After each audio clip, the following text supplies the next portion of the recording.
Hey everybody, how's it going? Figured I'd give you an update. Finally looking up for once. I know it's been a little bit since I've kind of done anything.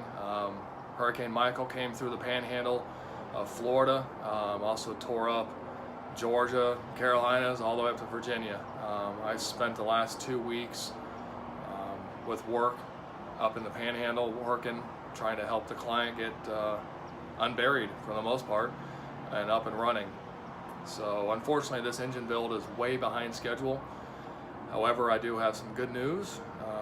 Got the engine case back from getting line board and thrust cut, and just picked up all the stuff today. So hopefully we can get rocking and rolling here real soon before Bug Jam that starts on November 9th down in Pasco County. So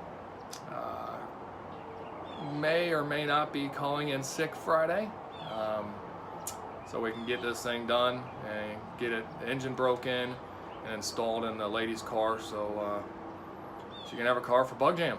So anyway, we'll show you kind of what's going on. Alright, so I had to go pick up a few other things, some new push rod tubes, some new silver line main bearings to go along with the thrust cut and line bore. Went ahead and picked up a new head CC kit. Figured, you know what, why not? Let's go ahead and make sure it's right. The old, I used a syringe and an old CD disc that I actually cut into a similar shape and tried that before, and it worked all right, but man, 25 bucks, just pick one of these up and be done. But anyway, there's the last couple things I needed.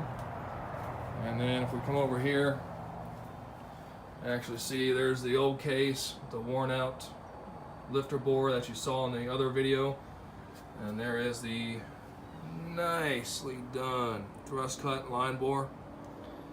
Just gotta go ahead and split the case and clean it out for final time. Go ahead and blow out all the oil galleys, make sure everything's good to go, and finally get this thing assembling. So anyway, hope you guys are having a great week. Take care, and we'll catch you on the next one.